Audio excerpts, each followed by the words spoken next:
A'udzubillahi minasyaitonirrajim. Bismillahirrahmanirrahim. Assalamualaikum warahmatullahi wabarakatuh.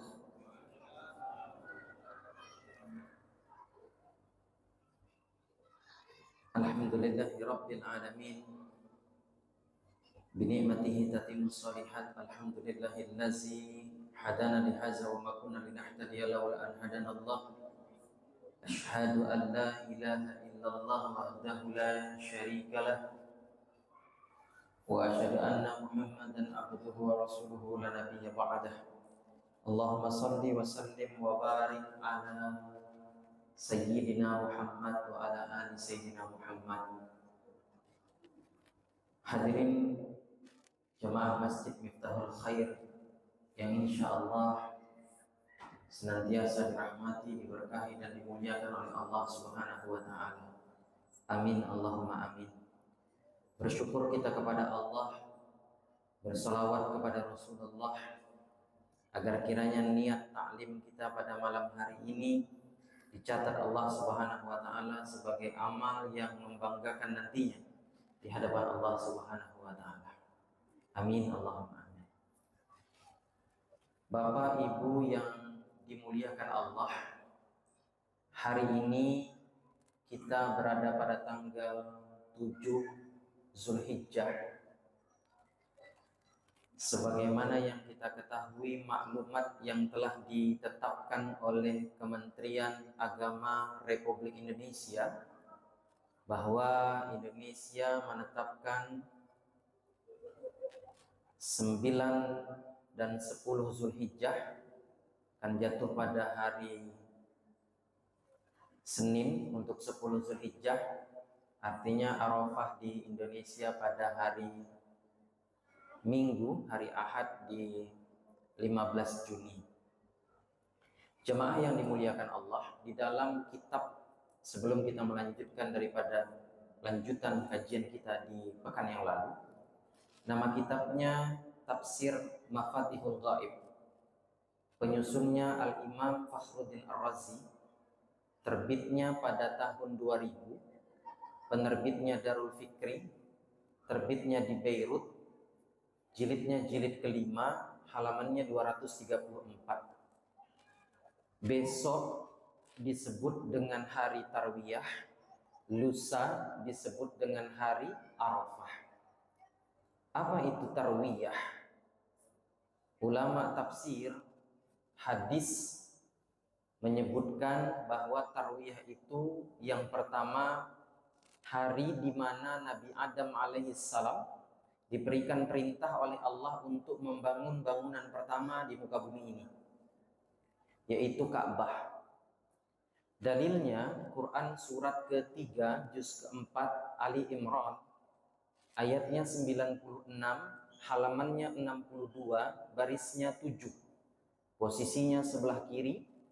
Inna awwala baitin wudi'a lin-nas bibakkata lallazina amanu bibakkata mubarakan wa hudan lil alamin. Bangunan pertama kali yang dibangun untuk manusia yaitu Bakkah, sekarang disebut dengan Makkah. Maka hari diperintahkan itu Nabi Adam bingung. Ini nanti kalau dibangun gunanya untuk apa? Fungsinya untuk apa? Apa faidahnya? Maka di dalam tafsir itu disebutkan Mafatihul Ghaib, Adam, apabila bangunan itu nanti telah dibangun, maka engkau akan mendapatkan ampunan, kata Allah, di setiap kali tawaf. Nabi Adam minta tambahan, kata Allah, nanti daripada orang-orang yang hidup di zamanmu juga mendapat ampunan kalau tawaf. Nabi Adam minta tambahan, maka kata Allah, setiap yang berangkat ke Mekah tawaf, di setiap putarannya akan mendapatkan ampunan Allah. Hari berfikirnya Nabi Adam untuk membangun Ka'bah pertama kali, sebelum nanti ditinggikan di zaman Nabi Ibrahim, itu disebut dengan hari Tarwiyah.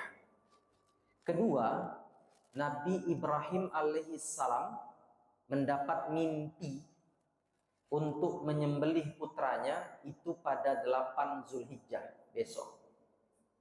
Maka Nabi Ibrahim bingung, berpikir apakah ini mimpi benar datangnya dari Allah atau gangguan setan. Maka hari berpikir Nabi Ibrahim itu disebut dengan hari Tarwiyah. Ketiga, hari Tarwiyah itu adalah hari di mana orang-orang Arab berangkat menuju Mina untuk mabit di sana, kemudian berpikir akan doa-doa yang hendak dipanjatkan keesokan harinya di hari Arafah. Hari berangkatnya orang dari Mekah itulah berpikir, merenung, memikirkan, disebut dengan hari Tarwiyah. Itu penamaan dari Tarwiyah. Jamaah yang dimuliakan Allah. Kemudian yang kedua, hari Arafah, lusa. Maka hari Arafah itu pertama disebutkan di halaman 235-nya, pertama hari bertemunya Nabi Adam dan Siti Hawa. Setelah puluhan tahun ada riwayat yang menyebutkan, setelah ratusan tahun ada riwayat yang menyebutkan, maka pertemuan Nabi Adam dan Siti Hawa itu disebut dengan hari Arafah. Saling mengenal yang sebelumnya tak saling kenal. Jadi saling tegur sapa lagi, saling ketemu lagi, saling mengenali. Nah, ini Hawa kah? Ini Adam kah? Iya, kayaknya Hawa, kayaknya Adam. Itu disebut dengan hari Arafah. Maka dalam Islam tidak ada namanya pacaran, haram. Maka dalam Islam disebut dengan ta'aruf, hari pengenalan. Maka bagaimana sistemnya? Bapak ibu yang punya anak gadis memperkenalkan daripada anak bapak itu dengan cara mengenalkan fotonya atau didampingi dengan walinya, kemudian dijelaskan sifatnya, kebiasaannya, dan lain sebagainya. Maka pengenalan itu sebelum jenjang khitbah tunangan, kemudian nikah, disebut dengan ta'aruf. Jamaah yang dimuliakan Allah. Kedua, hari Arafah, kenapa disebut Arafah? Karena Nabi Ibrahim mengetahui secara pasti bahwa hari kemarin atas mimpinya itu terulang lagi. Jadi mimpinya terulang. Salah satu bentuk mimpi yang benar itu biasanya terulang mimpinya. Maka mimpi yang terulang itu Nabi Ibrahim yakin ini mimpi datang dari Allah, dan proses penyembelihannya nanti pada tanggal 10 Zulhijjah disebut dengan hari Nahar. Ketiga, hari Arafah ini adalah hari di mana jutaan umat Islam di seluruh penjuru dunia berkumpul melaksanakan wukuf di Arafah. Kalau dulu panas, terik, menunggu sampai habis daripada hari Arafah itu, berpanas-panasan, tidak pakai alas kaki, tidak pakai alas kepala. Tapi kalau sekarang udah canggih, ada yang pakai tenda, ada yang pakai AC, ada yang haji biasa, ada yang haji plus, ada yang haji furoda. Nah, sedikit kita lihat habis pulang haji, nah kembali dia joget di TV. Habis pulang haji, kembali dia buka jilbabnya. Kenapa? Dia tidak merasakan Arafah. Beda dulu. Maka kata Nabi, al-hajju Arafah, Sunan Abu Dawud. Haji itu puncaknya di Arafah. Kalian merasakan apa yang nanti akan dirasakan sebagai bentuk contoh kecil ketika dibangkitkan dari kubur. Akan bangun dari kubur menunggu khamsin alfasanah. Al-Imam Muzani dibangkitkan menunggu 50.000 tahun. Salah satu orang yang tidak perlu menunggu 50.000 tahun, salah satu orang yang tidak perlu berdiri nanti di padang mahsyar, rajulun qalbuhun mu'allaqun fil masajid. Orang laki-laki, kata Nabi, yang hatinya kalau tidak duduk di masjid tidak tenang. Maka sebaliknya, hati-hati kalau ada orang duduk di masjid malah tidak tenang. Nah, maka salah satu orang yang kalau tidak duduk di masjid, kalau tidak sholat ke masjid, kalau tidak ta'lim ke masjid, dia tidak tenang, pengennya selalu di masjid, terikat di masjid, kata Nabi, inilah salah satu contoh nanti orang yang tak perlu menunggu 50.000 tahun di padang mahsyar.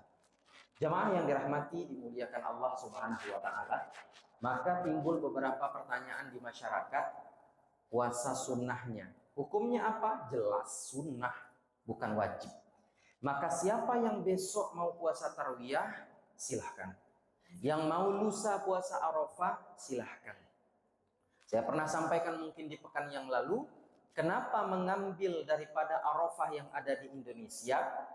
Pertama, di mana bumi dipijak, di situ langit dijunjung. Kedua, atiullah wa atiur rasul wa ulil amri minkum. Ketiga, dalil daripada Abu Qatadah yang disebut di dalam Sahih Muslim nomor hadis 1162, siyamu yaumi Arafah. Kata Nabi, puasa hari Arafah.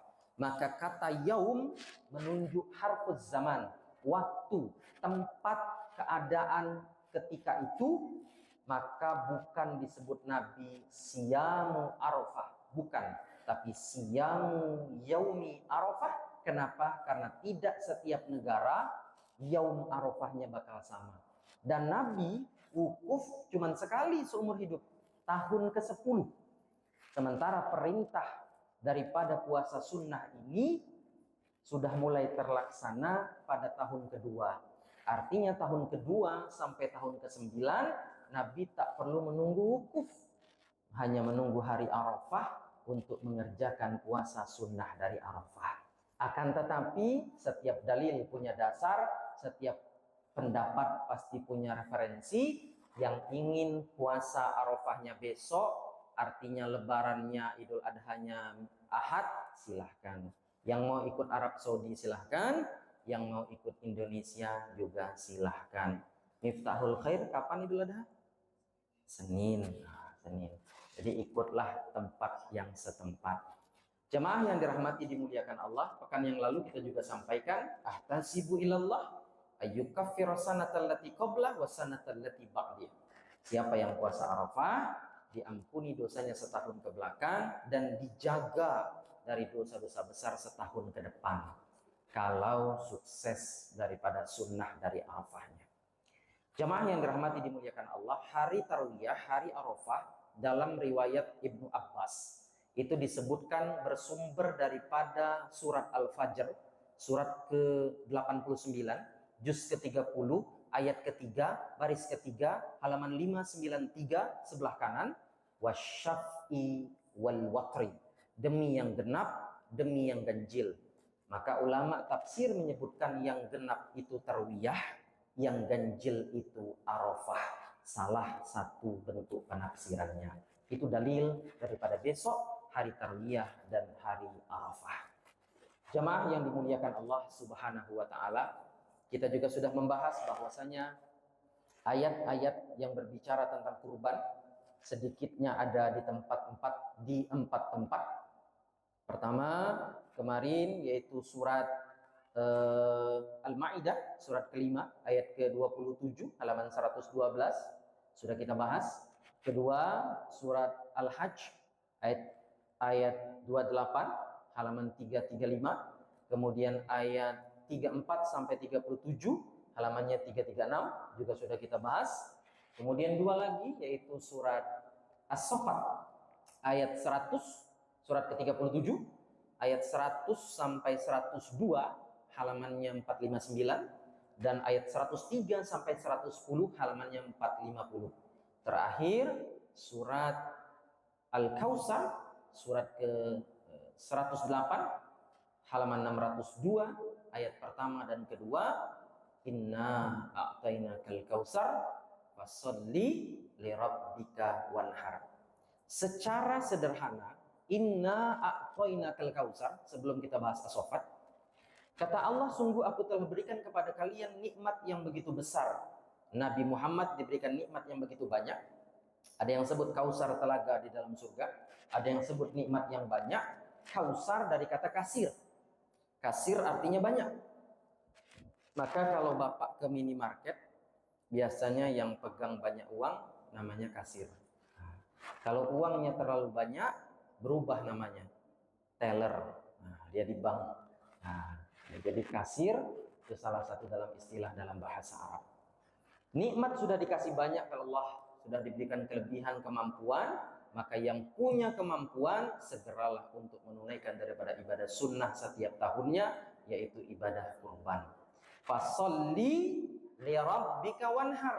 Ini dalil kenapa kurban disebutkan setelah sholat, karena Allah ingin sampaikan, hei kamu yang berkurban sholat. Jangan datangnya habis Idul Adha saja, habis sholat Idul Adha baru datang bawa pisau. Sampai jam 2 nggak kemana-mana, giliran suruh sholat zuhur badan kotor, penuh darah, banyak kali alasan. Maka fasolli, sholat kata Allah, wanhar, baru menyembelih. Itu dalil yang pertama. Yang kedua, tidak sah kurban yang disembelih sebelum sholat Idul Adha. Beda dengan Idul Fitri, tidak sah zakatnya kalau ditunaikan setelah sholat Idul Fitri. Maka salah satu sunnah dipercepat Idul Adhanya, bukan mau cepat-cepat, tapi segera disembelih hewan kurbannya. Kemudian sunnah puasa bukan puasa, tapi memang Nabi itu menyunahkan tidak makan selepas sholat subuh hari Idul Adha sampai sholat Idul Adha, karena Nabi ingin makannya di tempat penyembelihan hewan kurban. La yarji qabla yakul. Nabi tidak pulang sebelum Nabi makan. Itu juga dalil bahwa daging kurban boleh dimakan pada hari nahar. Boleh enggak Ustadz dimakan pada hari-hari lain? Ada peserta kurban punya niat untuk makan-makan, ajak panitia. Boleh. Enggak masalah. Ajak Ustadz juga katanya. Oh, lebih bagus. Saya yang pimpin doa nanti kan. Mana pulang dapat kompek pula kan. Nah, lebih afdol itu Pak. Nah, enggak jadi masalah. Karena Nabi la yarji qabla yakul. Nabi tidak pulang sebelum daripada makan. Itu fasolli li rabbika wanhar. Kenapa disebut wanhar? Wanhar itu menyembelih, yang bilang tenggorokan. Wanhar, kenapa tidak disebut wasbah? Kalau wasbah itu sembelihannya hanya kambing. Wa fadainahu bizibhin azim. As-Saffat 107. Kata Allah, kami ganti Ismail dengan sembelihan yang besar, kibas kambing. Maka tidak disebut fasolli li rabbika wasbah. Tidak. Kenapa? Karena tidak hanya kambing yang dipotong. Allah juga tidak sebut fasolli li rabbika wadha. Udhiyah.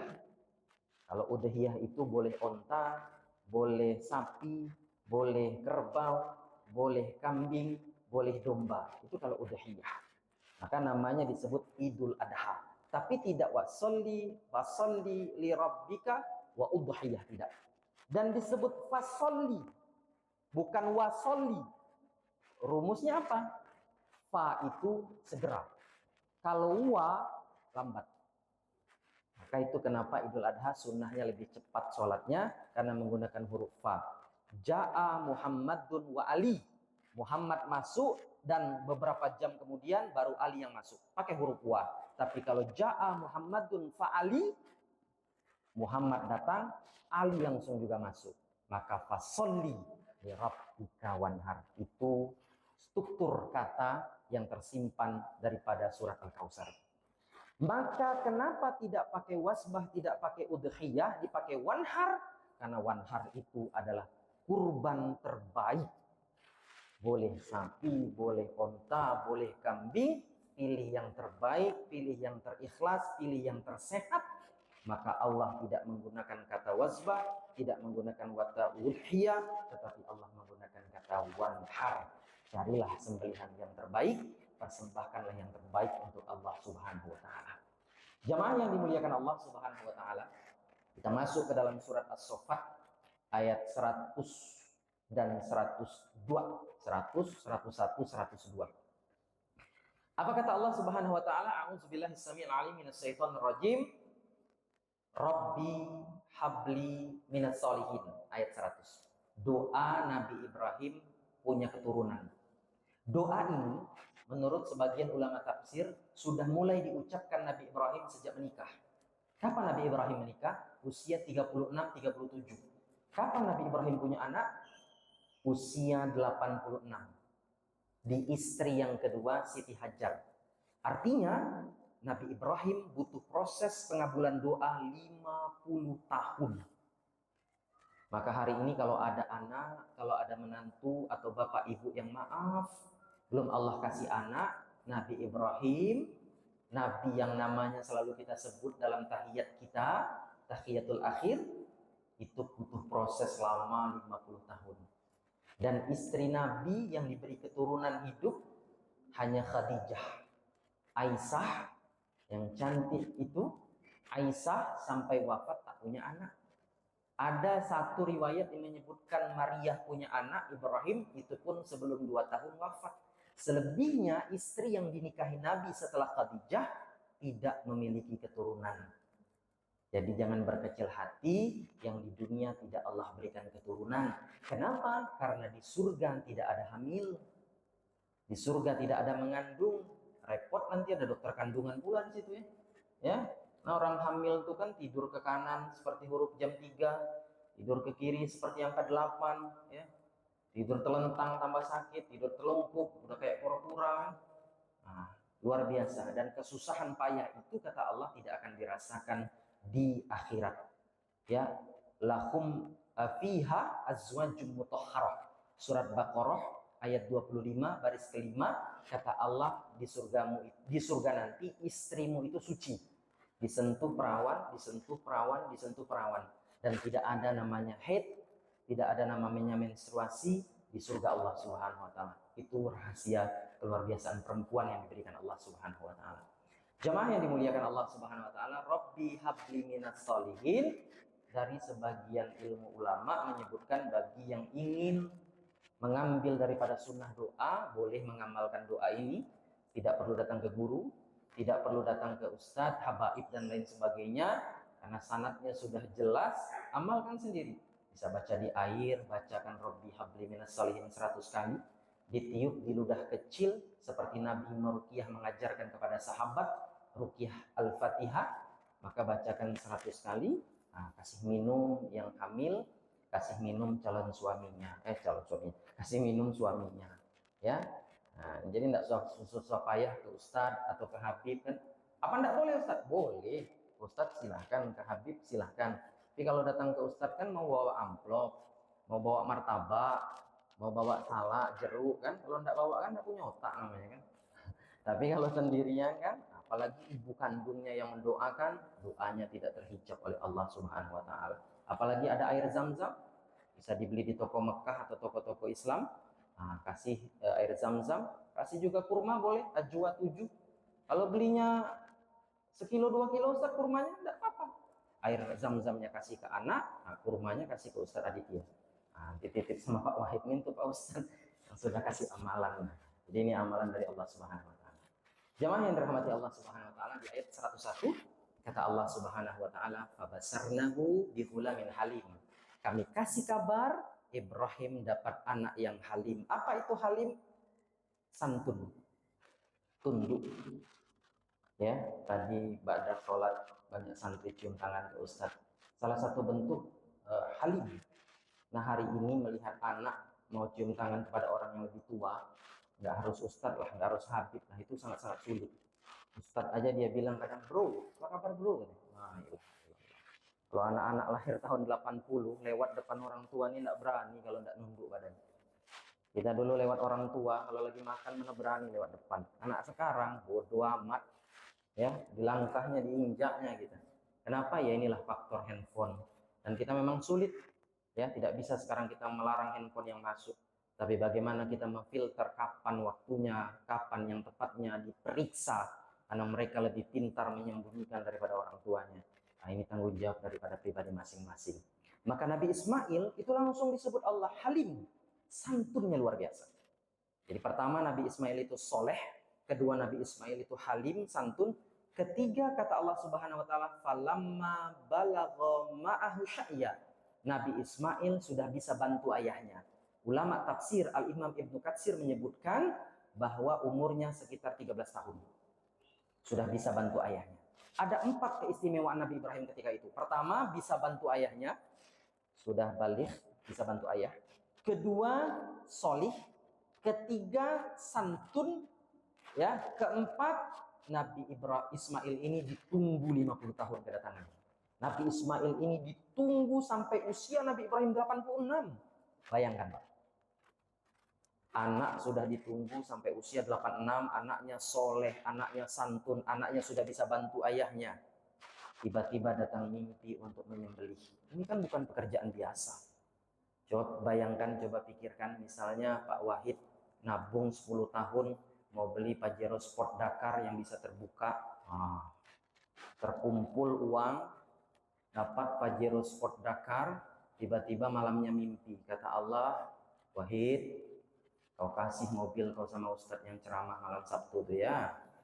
Kasihan Ustadz tuh keliling-keliling pakai motor, mantelnya udah robek-robek, kaca spionnya hilang satu, ya standarnya udah amburadul. Kasihan motornya. Nanti ku ganti yang lebih bagus daripada Pajero Sport, ya. Ku ganti Lamborghini pintunya dua, ya. Sama kayak mobil pick up pintunya dua. Kata Pak Wahid, nah aja udah 10 tahun aku nabung, suruh kasih Ustaz, nggak jelas pun. Berat Pak, ya berat. Tapi Nabi Ismail begitu indah. Coba Bapak bilang, udah nikah Bapak ini 30 tahun sama istri, bukan nggak ada masalah, setiap masalah ada jalan keluar. Setiap masalah Allah kasih petunjuk. Udah nikah 30 tahun, anak pertama sudah punya cucu Bapak. Tiba-tiba malam-malam Bapak mimpi, kemudian Bapak bilang sama istri Bapak, istriku, aku bermimpi tadi malam bahwa Allah memerintahkanku untuk menikah lagi. Coba Pak coba ngomong kayak gitu. Ya, paling kata istri ada dua ya, antara madu dan racun. Madu di tangan kanan, racun di tangan kiri. Kalau ayah ingin nambah madu, minum racun nih dulu. Ya, berat Pak, nikah udah 30 tahun, tiba-tiba dapat mimpi suruh nikah lagi. Kalau Nabi mimpinya Siddiq dipercaya, maka apa yang terjadi? Kita lihat bahasa Allah. Di sini ilmunya. Kata Allah Subhanahu wa taala kepada Nabi Ibrahim alaihissalam, Nabi Ibrahim, sampaikan kepada anaknya Ismail. Falamma balagha ma'ahu sa'ya qala Ibrahim, ya bunayya. Ilmu pertama, Nabi Ibrahim tidak pernah memanggil nama Nabi Ismail dengan langsung Ismail. Maka sunnah memanggil anak dengan panggilan terbaik. Abangkah, kakakkah, untuk mengajarkan kepada adik-adiknya, atau gantengkah, atau tampankah, atau solehkah. Bukankah Syekh Abdurrahman, Profesor Abdurrahman Sudais pernah disumpah oleh ibunya untuk menjadi imam di Makkah ketika nakalnya na'udzubillah. Nah, sumpah dari ibunya, jadi betul dia imam yang rumahnya bisa main bola, bisa parkir lebih dari 100 mobil. Sumpah daripada seorang ibu. Maka sunnah memanggil anak dengan panggilan yang terbaik, ya bunayya. Begitu pula Nabi memanggil istri tidak pakai nama langsung. Khadijah Al-Kubroh, kemudian ada Zauji, istriku, ada juga Humairah, Aisyah dipanggil yang kemerah-merahan, ya. Kalau istri keputih-putihan, ya Baidah, yang keputih-putihan. Istri saya Ustadz agak hitam orangnya, panggillah Hajar Aswad. Hajar Aswad. Siapa yang ngajarin? Itu Ustadz malam Sabtu. Entah jelas Ustadz dari mana. Ada Mekah-Mekahnya lah sedikit Pak, ya. Coba yang dimuliakan Allah. Saya teringat Hajar Aswad sedikit sebelum saya lanjutkan. Kalau kita ke Mekah Pak, ke Ka'bah, ada namanya Maqam Ibrahim, ada namanya Hijr Ismail. Maqam Ibrahim jelas, telapak kaki Nabi Ibrahim. Hijr Ismail jelas, bangunan yang dibangun oleh Nabi Ismail beserta ayahnya. Bangunan itu disebut dengan Hijr Ismail, yang sholat di dalamnya sama seperti sholat di dalam Ka'bah, berebut kita sholat di dalamnya. Jelas, Maqam Ibrahim menunjuk kepada Ibrahim, Hijr Ismail menunjuk kepada Nabi Ismail. Tapi pertanyaannya, ada peran luar biasa di belakang itu. Peran siapa? Peran istri kedua daripada Nabi Ibrahim, yaitu Siti Hajar. Tapi manusia bukan cara kerjanya seperti Allah. Di Ka'bah ada batu tadi saya sebut, nama batunya Hajar Aswad. Batu ini tidak menunjuk kepada nama Siti Hajar. Tapi secara tidak langsung Hajar adalah nama istri Nabi Ibrahim. Walaupun dalam bahasa Arab artinya batu, tetapi secara tidak langsung Allah ingin sampaikan ada peran tersembunyi dari dahsyatnya ibadah Nabi Ibrahim dan anaknya Ismail. Dan yang paling dekat dengan Ka'bah adalah Hajar. Karena yang paling dekat dengan anak adalah ibu. Dan yang paling punya peran paling luar biasa ibu. Maka dalam Quran paling sedikit ibu berbicara dengan anak. Paling banyak ayah berbicara dengan anak. Dan kisah-kisah paling diceritakan banyak di Quran itu adalah ayah dengan anak. Kenapa? Karena ayah harus berbicara, harus belajar bagaimana tata cara berbicara dengan anak. Tetapi ibu tak perlu belajar, sudah menjadi madrasatul ula, kata Nabi. Pendidikan pertama. Maka bagaimana istri bisa soleha kalau suaminya tidak mau taklim? Bagaimana istrinya mau soleha kalau suaminya kalau pengajian kabur? Maunya YouTube. Itu pun kalau ada kuota. Kalau tidak ada kuota, putar-putar aja dia. Nontonnya kadang 3 menit, 2 menit. Ilmunya tidak bersanad. Ada kajian malam Sabtu, ganti-ganti ustadznya. Ada kajian setiap Ahad, ganti-ganti ustadznya. Ganti-ganti kitabnya. Nah, inilah kesempatan momentum Pak kita mengajarkan ilmu agama kepada istri kita. Karena kalau ustadz datang ke istri bapak, kasus nanti. Ya, Kementerian Agama Kota Balikpapan, saya dikasih tahu telah menutup rumah tahfidz, izin rumah tahfidz. Ya, kenapa? Karena beberapa indikasi banyaknya rumah-rumah tahfidz yang maaf ada oknum ustadz yang menodai rumah tahfidz, oknum ustadz cabul. Sehingga izin daripada rumah tahfidz ditutup. Kalau masih ada itu izin pondok pesantren. Kalau di dalamnya ada pondok tahfidz masih boleh. Karena banyak rumah-rumah yang terselubung. Ngajarnya ngaji Quran, tapi otaknya entah kemana-mana. Maka pilihlah tempat terbaik, pilihlah guru terbaik, pilihlah guru yang jelas ketika beribadah, jelas daripada luar ibadah. Itu di Balikpapan. Hadirin yang rahmati dimuliakan Allah Subhanahu wa taala. Qala ya bunayya 17 menit. Qala ya bunayya inni ara fil manam. Bahasa Nabi Ibrahim kepada Ismail alaihissalam, inni ara fil manam anni asbahuka. Lihat tata bahasanya Pak. Tidak ada di dalam bahasa Nabi Ibrahim menyebutkan nama Allah. Anakku, aku melihat dalam mimpiku, aku menyembelihmu.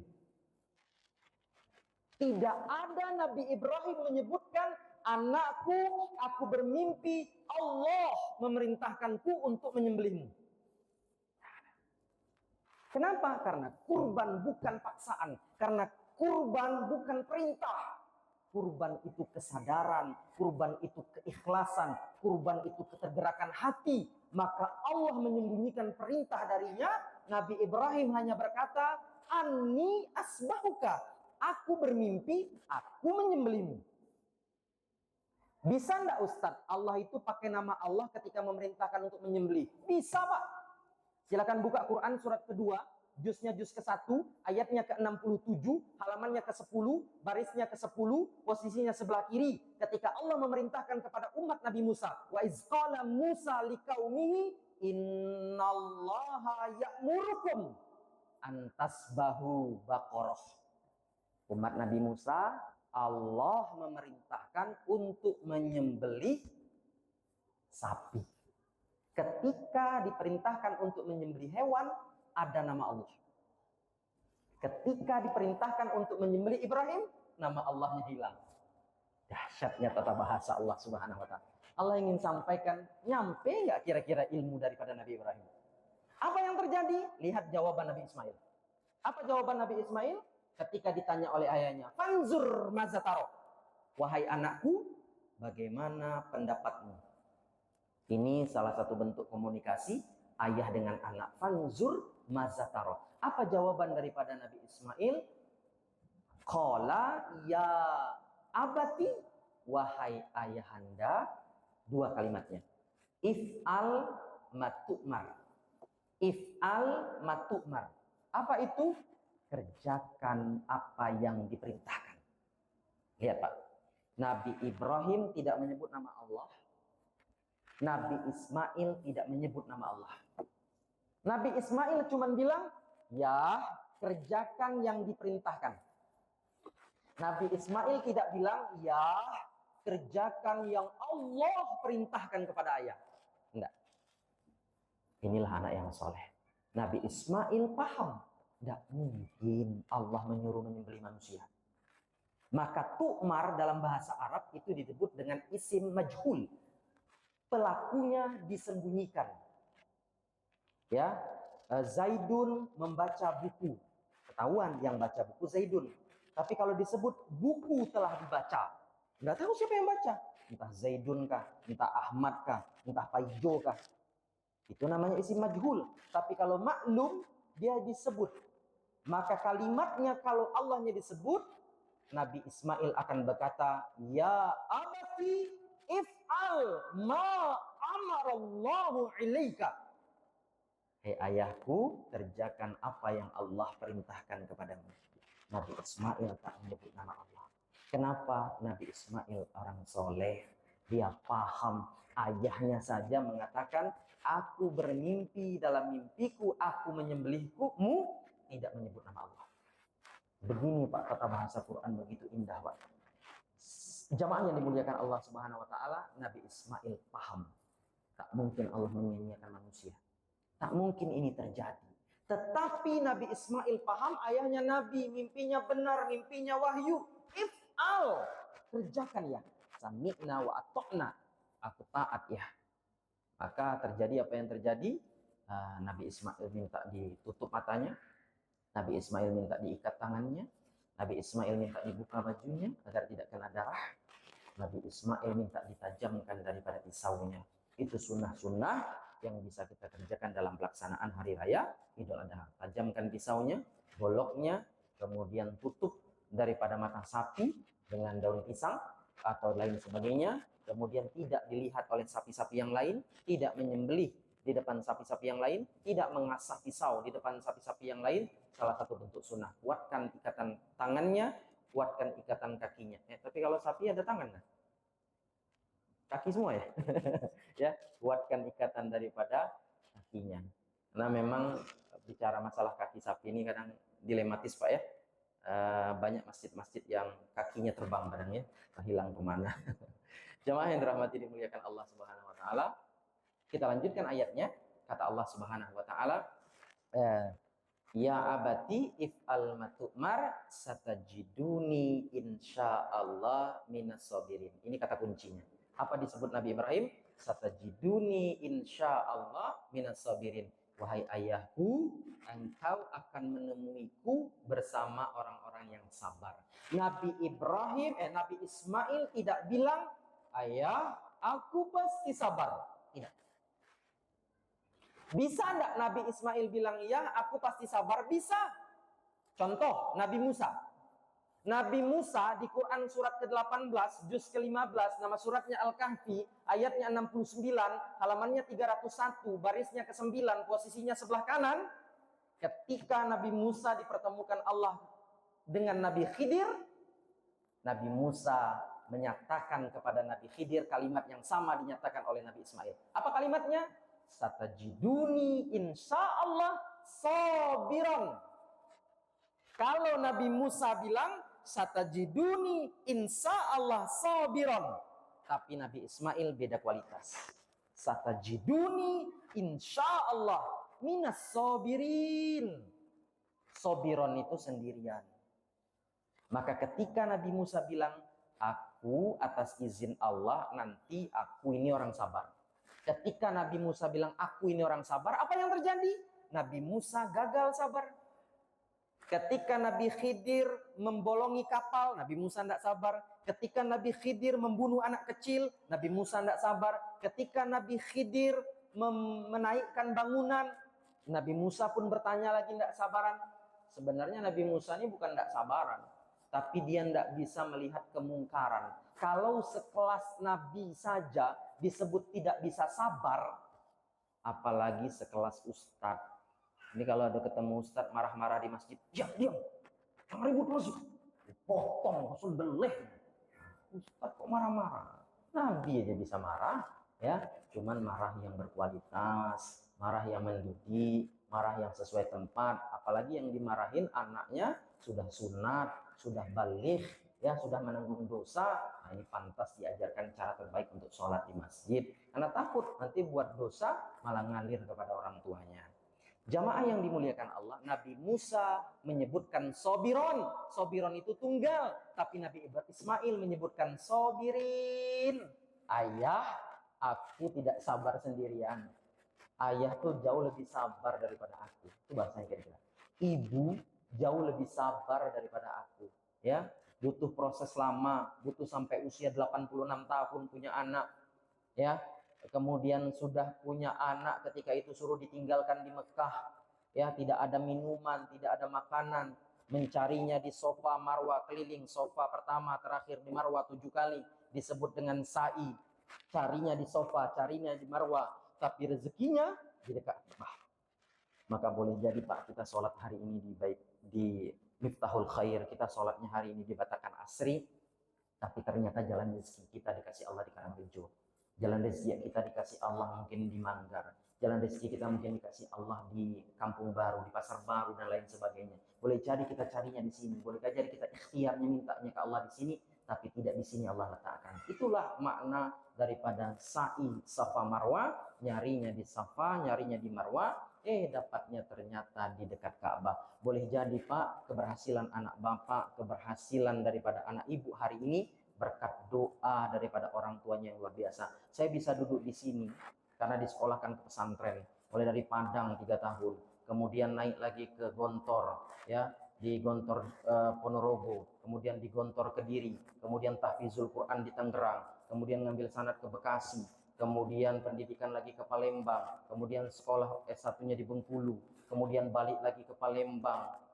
Kalau tidak dipaksa oleh orang tua, mungkin kalau tidak dibiayai oleh orang tua, anak mungkin bisa hadir kemana-mana.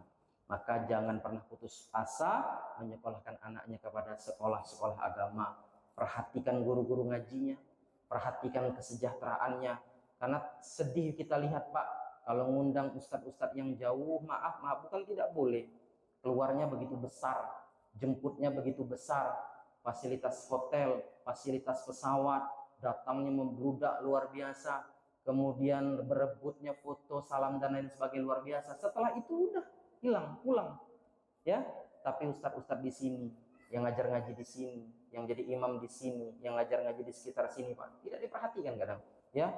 Daging dapat sama 1 kilo, ya, sama dengan yang mungkin tidak pernah ke masjid dapatnya juga 1 kilo. Nah, ini bukan request daripada ustadz-ustadz Pak ya. Nanti bilang ustadz ini pesan-pesan pula dagingnya, enggak. Tapi di mana tempat kita, setidaknya kita lebih memuliakan orang-orang yang berada di sekitar kita. Karena lagi-lagi saya hanya datang ketika diundang, tapi yang hadir di sini, yang ngajar ngaji di sini, yang ngajar putra putri, inilah yang perlu kita dukung untuk menjadi penyelamat daripada anak kita. Maka Allah Subhanahu wa taala menyebutkan kepada Nabi Ibrahim, satajiduni insya Allah sobiron, maka ditutup pada ayat ke-107 itu janji Allah, wa fadainahu bizibhin azim, kami ganti dengan sembelihan yang besar. Maka ketika itulah syariat kurban berubah. Dari dulunya orang berkurban dengan anak, sungai Nil kering, anak perempuan diikat kemudian dialiri. Dulu orang kurban anak gadis, anak perempuan, sekarang tidak ada lagi. Maka ketika syariat daripada Nabi Ibrahim ini datang, sudah dirubah Allah dari sembelihan yang besar. Tidak ada lagi namanya buat jembatan, tanam kepala kambing. Tidak ada lagi namanya buat rumah, tanam telur angsa. Nah, inilah yang perlu diberantas. Inilah kesyirikan-kesyirikan yang perlu dihilangkan. Inilah yang kita tentang, ya, bagaimana mengadakan sebuah kekuatan daripada kekuatan Allah Subhanahu wa taala. Ibadah kurban adalah ibadah kesadaran, ibadah kurban adalah ibadah keikhlasan, bukan paksaan dari Allah Subhanahu wa taala, maka hanya dibebani kepada yang mampu. Siapa yang mampu silahkan, yang tidak mampu tidak perlu berkurban. Tapi kalau punya kemampuan tidak mau berkurban, hati-hati. Handphonenya bagus, punya kemampuan, cincinnya sampai 5, nah, sholatnya gelangnya sampai 7, emas semua. Giliran takbir Allah, udah lihat belum yang sebelah, udah lihat belum? Tapi disuruh ikut kurban, aku kemarin sudah kurban. Mana ada rumus kalau sudah kurban tidak boleh lagi kurban? Kata orang Belanda, wijen-wijen roti-roti. Bien saiki ya, nggak ada itu. Walaupun sudah pernah kurban tetap boleh kurban, walaupun belum akikah tetap boleh kurban. Mudah-mudahan seluruh niat, seluruh hajat daripada Masjid Miftahul Khair untuk berkurban di tahun ini sudah 20 ya. Oh, 11. Siapa bilang 20? Pak Imam bilang 20 tadi. Aduh, ya. Mudah-mudahan diijabah oleh Allah Subhanahu wa taala, dilancarkan selancar-lancarnya oleh Allah Subhanahu wa taala. Keluarganya yang berangkat daripada haji menjadi haji mabrur, menjadi haji mabruro, bapak, ibu yang belum pernah berangkat, tidak ada yang sulit bagi Allah Subhanahu wa taala, akan mudah, semudah-mudahnya berangkat. Karena saya pun pernah merasakan keajaiban daripada Allah mengajar di salah satu desa yang tidak saya sebutkan tempatnya dari tahun 2016 sampai tahun 2022. Saya ngajar taklim setiap malam Jumat, tidak pernah dikasih maaf, tidak pernah dikasih amplop. Ya, hitung sendiri 2016 sampai 2022. Ternyata diijabah Allah Subhanahu wa taala di tengah-tengah tahunnya, di 2019 diundang Allah berangkat umroh pas hari lahir, tanpa biaya sepeser pun, bukan dari pemerintah. Maka inilah dahsyatnya Allah Subhanahu wa taala memanggil dengan cara-cara yang terbaik. Semoga Allah segerakan kita berangkat ke Madinah, segera berangkat ke Madinah, ke Makkah dari jalan yang tidak pernah disangka-sangka. Terima kasih atas segala perhatian. Mohon maaf atas segala kekurangan, ketersinggungan. Karena kalau berbicara di depan ini Pak, banyak kadang orang tersinggung. Kemarin ada ustadz menyelesaikan acara akikah, kata MC-nya, Bapak Ibu selesai daripada acara akikah ini, tuan rumah mempersilahkan kita untuk mencicipi makanan. Ustadznya tidak mau makan. Kenapa? Kata MC-nya mencicipi. Dia tidak mau makan, tersinggung. Ya, ini kadang salah pilih kata lagi. Ada lagi panitia masjid, ya maaf, selesai Ustadz ceramah dikasih amplop, maaf, kata panitia masjid, kata ketua masjid, Ustadz ini ada berkah dari jamaah, ini ada berkah dari masjid, ini untuk naik becak. Ongkos untuk naik becak. Akhirnya apa? Habis taklim motor Ustadz itu ditinggal. Pulang dia naik becak. Ya karena amplopnya dibilang untuk naik becak. Jadi tolong nanti yang kasih saya amplop, jangan bilang ongkos naik Grab, jangan bilang ongkos naik Maxim karena saya bawa motor. Nanti motor saya ditinggal pula di sini. Dan saya takut Pak, masalah honor ini tidak boleh dibicarakan, ya. Karena ini urusan istri. Saya tidak berani periksa honor saya tidak berani buka lem amplop saya karena kemarin ada istri bakar suami. Gara-gara ATM Pak ya. Saya takut kalau amplop saya sudah terbuka, istri saya beli pertalit nanti.